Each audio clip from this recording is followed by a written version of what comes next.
ఆరోగ్యం అంటే natural food, nature మంత్ర. ఇప్పుడే మీ ఇంటికి తెచ్చుకోండి. హాయ్ అండి, welcome to my show. Hello అండి. First of all congratulations for your success of F2. Thank you so much. Happy new year, happy Sankranti. అయిపోయింది. నాకు తెలిసి న్యూ ఇయర్లో ఫస్ట్ ఇంటర్వ్యూ అనుకుంటాను అది. రైట్ అండి. ఫస్ట్ ఆఫ్ ఆల్ మీరు నా మీద ఒక పెద్ద అబండం వేశారు. ఏంటి ఈ ఇంటర్వ్యూకి రావాలంటే భయం వేస్తుంది అని చెప్పేసి అది నీ పెద్ద ప్రివిలేజ్గా తీసుకోవట్లేదు, ఇన్సల్ట్గా ఫీల్ అవుతుంది. అయ్యో బాబాయ్, ఇన్సల్ట్ అని కాదు. అంటే కొన్ని చోట్ల ఏంటంటే మీరు అడిగేది మీరు ఏదో ఎదుటోళ్ళని ఇన్సల్ట్ చేయాలని కాదు, దాని నుంచి ఏదన్నా ఒక ఫ్యాక్ట్ తెలుసుకోవాలని అడుగుతారు. ఒక నెగటివ్ ఒక పాజిటివ్ యాంగిల్ వస్తుందన్న ఉద్దేశం. సో అలాంటప్పుడు ఏంటంటే కొంచెం నేను బేసిక్గా నా పర్సనల్గా ఏంటంటే నేను ఒక కాంప్లికేటెడ్గా మాట్లాడడానికి పెద్ద ఇష్టపడను. మేబీ అది ఇట్స్ మై నేచర్. సో ఎందుకు మీరు ఏదైనా ఒక క్వశ్చన్ అలా అడిగి నేను ఏదన్నా మాట్లాడి లేని దాన్ని తెచ్చి పైన వేసుకోవటం ఎందుకు అని చిన్న భయపడ్డాను. బట్ అఫ్ కోర్స్ మీరు చెప్పాక చాలా ధైర్యంగా వచ్చాను. ఫస్ట్ ఆఫ్ ఆల్ నేను మీ డైరెక్షన్ అండ్ రైటింగ్ కంటే కూడా మీలో ఉన్న ఇంకొక దానికి ఎక్కువ ఫ్యాన్ యాక్చువల్గా. ఏంటది? ఏంటబ్బా నాలో ఉన్న ఇంకో మీరే చెప్పాలి. మీ ఏంటి వాయిస్ అండ్ ఆ ఉచ్చారణ, ఏమంటారు ఆ మాట్లాడే పద్ధతి అంటే నాకు ఇష్టం యాక్చువల్గా బేసిక్గా. అండ్ అఫ్ కోర్స్ ఇంకోటి ఏంటి మీలో మిమిక్రీ అండ్ ఇమిటేషన్ కూడా ఉంది కాబట్టి అది ఎలాగ మన షోలో చేద్దాం. ఇప్పుడు జలుబు చేసింది కొంచెం అటు ఇటుగా ఉంటే ఆడియన్స్ కొంచెం ఓకే, అది ఎట్లాగో చేద్దాం అది. సో ఇప్పుడు కాదు, మధ్యలో ఎప్పుడైనా ఏమంటారు చివరిలో చేద్దాం. అది మీకు స్క్రీన్ ప్లే మీకే కాదు మాకు కూడా ఎప్పుడు సాంగ్ రావాలి, ఎప్పుడు ఫైట్ రావాలి. ఓకే, అలా చేద్దాం. ఓకే అండి, ఇంటర్వ్యూకి వెళ్దాం. ఫస్ట్ ఆఫ్ ఆల్ అంటే ఎట్లా పొగడానని చెప్పేసి క్వశ్చన్స్లో డిస్కౌంట్ ఏమి ఉండదు. ఎనీ క్వశ్చన్ మీరు అడగండి, మీరు అడగాల్సింది అడగండి, నాకు అనిపించింది చెప్తాను ఓపెన్గా. Okay, first of all Anil Rao ఇప్పుడు ఎప్పుడు చూసినా మంచి స్మైల్తో, మంచి ఏమంటారు మంచి యాక్టివ్గా కనబడుతుంటాడు సెట్లో కూడా, బయట ఎక్కడ ఇంటర్వ్యూస్లలో కూడా. అంటే మామూలుగా నవ్వు 4 విధాల చేటు అని కూడా అంటారు కదా. ఈ నవ్వు ఎప్పుడైనా అనిల్ రావు ఇప్పటికి నష్టం తీసుకొచ్చిందా? నాకు తెలిసి ఇంతవరకు నేను అది ఫేస్ చేయలేదండి. యాక్చువల్గా నవ్వుతూ ఉండటం అనేది నాకు ఇట్స్ మై నేచర్.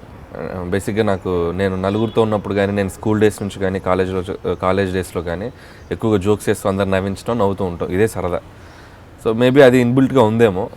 అలాగే నవ్వు అనేది నాకు లైఫ్లో ఒక పార్ట్ అండి. మేబీ నా సక్సెస్లో కూడా ఒక పార్ట్ అది. కాబట్టి ఐ రెస్పెక్ట్ దట్. నా నవ్వుని నేను రెస్పెక్ట్ చేస్తాను. కాబట్టి నాకు దానివల్ల నెగిటివ్ వస్తుందని నేను ఎప్పుడు అనుకోను, రాదనే నా నమ్మకం.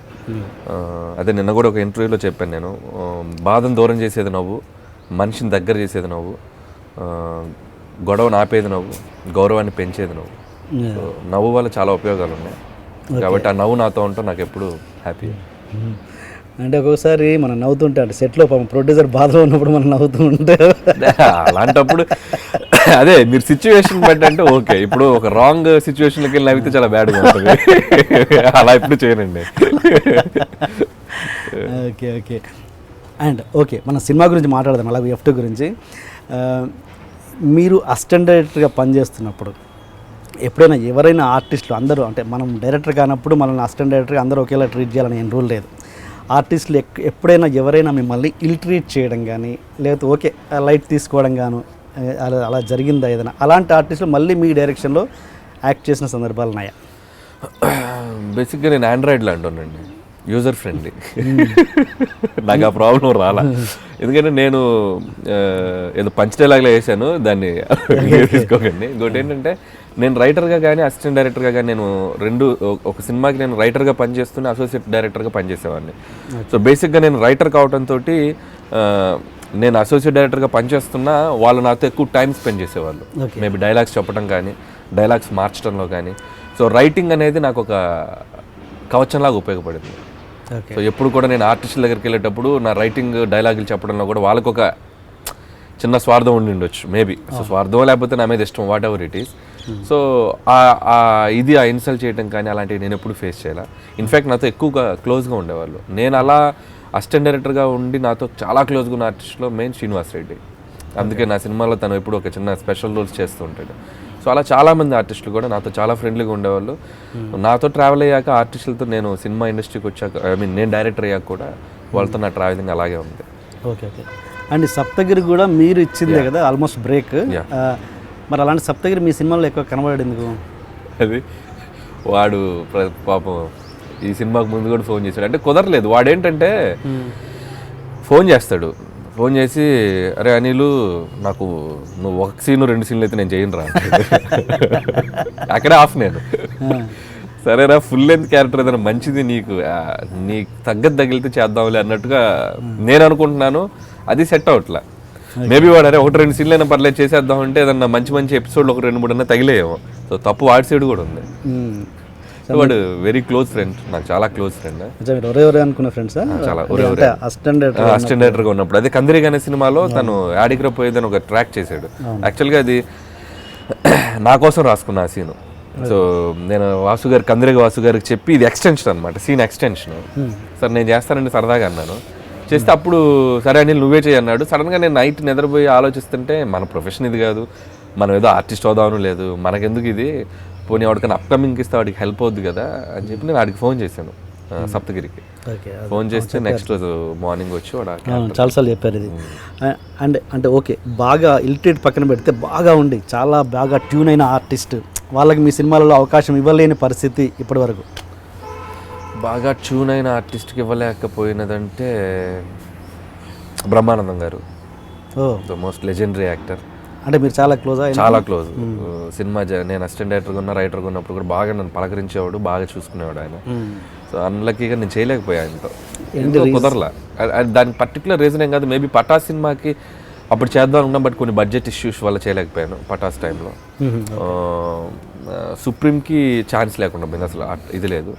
సో రాజా ది గ్రేట్లో కూడా ఆయన చేయాల్సిన పర్టికులర్గా బ్రహ్మానందం గారు చేసేంత క్యారెక్టర్ అక్కడ నాకు దాంట్లో కనపడలేదు, స్క్రిప్ట్లో కూడా ఎక్కడ తగలలా. ఓకే. సో అందుకని కుదరలేదు, అదొకటి వెళ్తే నాకు ఉంది, ఆయనతో చేయలేకపోయాను. ఎందుకంటే కామెడీకి నేను కొంచెం స్ట్రాంగ్గా బిలీవ్ చేసి వెళ్తూ ఉంటాను.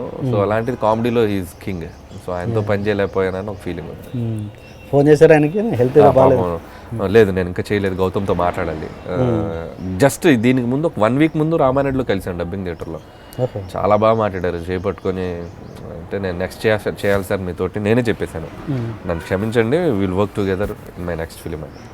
ఓకే. ఇంతకుముందు పొద్దున విఎన్ ఆదిత్య గారితో మాట్లాడితే ఆయన చెప్పారు మీ సిచ్యువేషన్ ఏంటి, ఒక సీన్ చెప్పాల్సి వస్తే అనిల్ని అడిగితే తను ఇమీడియట్గా రాసేశారు. నేను ఫస్ట్ రాయనన్నాడు, అదంతా చెప్పాలి. మీ వర్డ్స్తో చెప్పండి ఒకసారి. ఏది ఆయనతో చేసింది ఒకటే బాస్ సినిమా చేసింది. యాక్చువల్గా బాస్కి నేను అసిస్టెంట్ డైరెక్టర్ని. అదే అసిస్టెంట్ డైరెక్టర్ ఒక సీన్ రాయమంటే ఏదో సమాలి గారి సీన్. యాక్చువల్గా బలభద్ర పాత్రని రమణి గారని ఒక స్క్రీన్ ప్లే రైటర్ ఉండేవారు. ఆవిడ ఆ సినిమాకి స్క్రీన్ ప్లే వర్క్ చేశారు. నేనేంటంటే అరుణ్ ప్రసాద్ గారు మా బాబాయ్, director Arun Prasad. So Gautam SSC నుంచి ఆయన నన్ను ఎంకరేజ్ చేసేవాళ్ళు. ఆ తర్వాత బాస్కి వెళ్ళాక నాకు ఏదో రాద్దాం పీకుదాం అని బాగా సరదాగా ఉండేది. ఓకే. అయితే సరే ఆదిత్య గారి దగ్గరికి వెళ్ళి అడగలేము సార్, నేను ఒక సీన్ దానికి డైలాగ్ రైటర్స్ చాలామంది ఉన్నారు. సో మనం లాస్ట్ బట్ 1 అసిస్టెంట్ డైరెక్టర్ నేను. సో మనలో ఏముండి బిలీవ్ చేసి మనకి ఇస్తారు అవకాశం అని చెప్పి నేను అడగడానికి కూడా ధైర్యం చాలా. సో అడగల, సరే ఊరికే మనమైతే ఈ సీన్ ఎలా రాస్తామని చెప్పి ఒక 2-3 సీన్లు రాశాను. రాస్తే రమణి గారు చూశారు ఒక సీన్, చూసి ఆదిత్య గారికి రిఫర్ చేశారు. చేస్తే ఒక బిట్ సీన్ రాశాను నేను. ఆయన చూసి అసలు విపరీతంగా నవ్వేశాడు. ఆదిత్య గారు నవ్వితే అసలు ఆగడు, బ్లాస్ట్ అయిపోతాడు ఆయన. సో ఒక 5-6 పంచులకి అయితే విపరీతంగా నవ్వాడు ఆయన. నవ్వి ట్రాక్గా ఎక్స్టెండ్ చేయన్నాడు. చేస్తే ఒక 3 సీన్లు ఏవో రాశాను నేను. అఫీషియల్గా పెన్ను పెట్టి నేను రాసిన మా డైలాగుల్ని షార్ట్ చేసిన డైరెక్టర్ ఆదిత్య గారు ఫస్ట్ టైం. సో అఫీషియల్గా నేను పెన్ను పెట్టింది ఆ సినిమాలో. బాస్ ఫస్ట్ రాయనన్నారంట కదా, నేను రాయను మళ్ళీ తేడా కొడితే బాగుండదు అది ఒకటి భయపడ్డాను. అంటే సినిమా నేనేదో సరదాగా రాశానండి, రేపు పొద్దున్న సినిమాలో మీకు అది సింక్ అవుద్దో లేదో, అది ఒకవేళ వర్కౌట్ అవుద్దో లేదో అని చిన్న భయపడ్డా. ఎందుకు నేను వాళ్ళదాన్ని ఇప్పుడు నేను బేసిక్గా నేను ఇదనుకోండి ఆ బ్లేమ్ తీసుకోవడానికి రెడీ, ఎవరిదో అది నేను అనవసరంగా ఏదో పెట్టి అది ఏదన్నా స్పాయిల్ ఇద్దామని చిన్న భయపడ్డాను నేను. అంతకుమించి అంతేగాని నేను మనం అప్పటికే ఏం కాదు కదా. సో అంతేగాని రాయకపోవడానికి రీజన్ అది. And for more videos, please subscribe to iDream. Please subscribe to iDream. Please subscribe iDream. And please subscribe to iDream. For more videos, subscribe to iDream. please like, share and subscribe to the channel. Congratulations, iDream. Subscribe to iDream. Subscribe to iDream. So subscribe to iDream Media. iDream ki iDream team andarki huge congratulations. Please subscribe iDream Media. Please subscribe to iDream. Subscribe iDream. Please subscribe to iDream. I dream అంటే నా కళల channel subscribe చేసుకున్న నోరు తిరుగుతలేదు, మీరైతే గంట గుర్తు కొట్టండి. For more such videos, please subscribe to iDream. Subscribe to iDream. Please subscribe to iDream. Please subscribe iDream Media. Please do subscribe to iDream. Please subscribe to iDream Media. For best entertainment and information, please subscribe iDream. And don't forget to subscribe to iDream.